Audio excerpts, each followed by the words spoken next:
have Davos, we have Ukraine war, we have war on Gaza, the genocide that's happening there, we have the Trump presidency coming up, and we have all the elites of the world that are just worried, and everybody's scrambling to have some type of agreement with each other so they can have the most impact on the world and the global agenda.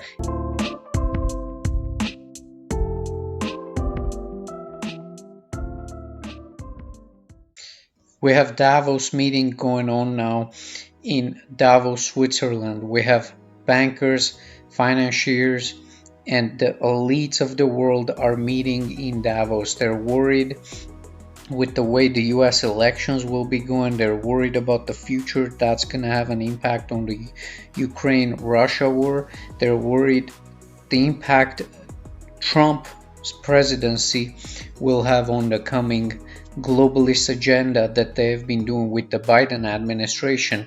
I mean, these people just don't give up. It's like the Rome that's being established again, or it has been established. It hasn't gone anywhere.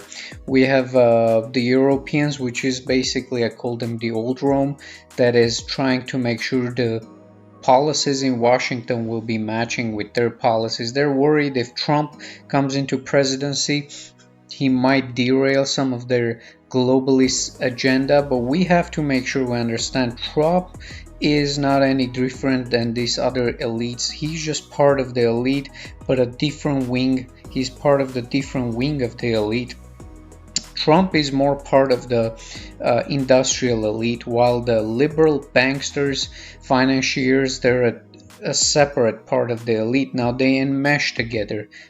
Of course they do enmesh together, but the banksters and the liberals are worried that with Trump coming into presidency, that's going to derail some of their globalist plans. And they are talking about this in Politico in an article, how Trump is an anti-globalist candidate, meaning he's going against some of their liberal globalist agendas. And they conceive and they concede at the end that possibly they will just have to work with Trump if he becomes president. So we have the elites that are deciding what they will do in case if the masses elect Trump. And they're worried because the dictators in Europe, such as von der Leyen, which is not even an elected official, she's a dictator. She's called supposedly the European Commission President, which is not an elected office. Hence, the dictatorship of the European Union is worried that the deep state in the United States is going to derail some of their now globalist plans that have been doing with Joe Biden now for the past 5 years or more now. And they will go on with their agreements in Davos to make sure they can come up to some type of agreement to keep the masses and their global agenda under control.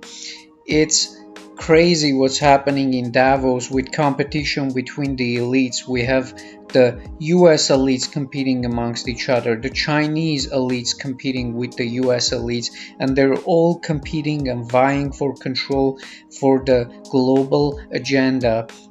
Who will control the global agenda? Will the liberal globalists control the global agenda? Will the industrial globalists control the global agenda coming up? Who will have more impact on the global agenda? And that whoever has the more impact, that's gonna have more impact on the masses. At the end of the day, we have to understand the masses pay the population, the serfs that work for the globalists, for the banks. They're the ones that are going to pay the taxes. The serfs, the masses are the ones that are going to pay for the decisions that the globalists make among themselves in Davos. Let's look at the US economy now, which is set for another cash boost. If Congress backs tax deal, basically they are going to give more tax deals. They're going to increase the child tax in US, which is going to infuse more money into the economy. They're going to bring more tax breaks. $70 billion and more. This is going to infuse more money into the US economy, which already had more money infused with the COVID printing machine. And the inflation will just go up even more. If they think they're going to bring the percentage rates, Federal Reserve percentage rates down, then that means with the infusion of more cash, we will have more inflation coming up. The consumers are going to pay for everything, though. At the end, we have to understand whatever these globalists, these liberals, the elites that control the world agenda, the dictators in the deep states in US and the dictators in the European Union and China, whatever they decide to do, at the end of the day, the price pays the serf, the commoner that's serving the globalists and the elites. In US now we'll have inflation coming up. Let's look at Canada. Same thing, and even worse situation now happening in Canada. It is so surreal that we are at a point in Canada where they're even surprised. How can consumers not have money, but house sales can go up? So Canadians are now consumers don't have money to spend anymore, so they're cutting back, and they're worried if they renew their mortgages with this higher mortgage rates, are they going to be, are the consumers going to be able to pay for the higher mortgage rates? Are they going to be able to pay their mortgages? Supposedly they say they feel confident, but we never know, right, guys? And we can look at now home sales in Canada, with people and consumers and the regular commoners not having enough money to spend. 2/3 of Canadians cutting spending. We have home sales that went up in 2023, which is surprising compared to 2022. They are even surprised, but we're not surprised at the fact that prices in Canada went up. Can you believe average price in Canada is $657,000 now? Now tell me how many people make that much money. I mean, the average wage in Canada is 10 times lower than that, if not more. And of average price being at $657,000 leaves most people out of home ownership, meaning we're gonna have more people that are going to rent.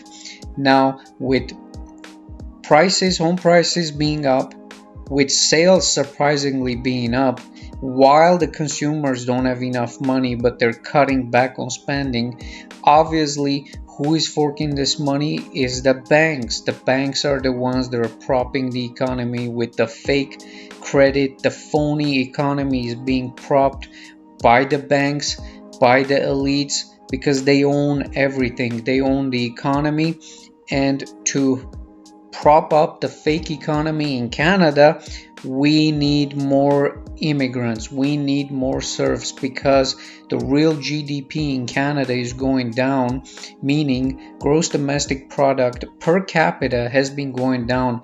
But to prop that up, to have more taxes paid into the government spending machine, they need more immigrants, and that's the reason why they're fueling more immigration. The level of immigration is being pushed up in Canada to bring more immigrants in order to have the tax base, to have a bigger tax base.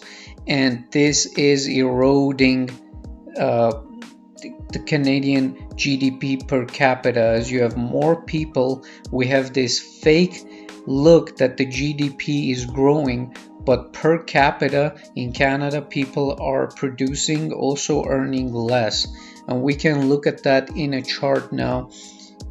On the real gross domestic product of Canada, we can see it has a steady rise here, but as we come to 2020, as we look at this, we can see that the gross domestic product here went down during COVID, it started going up, and now in 2023 and 24, the real gross domestic product of Canada is going down. This is what's happening. This is the real reality in Canada.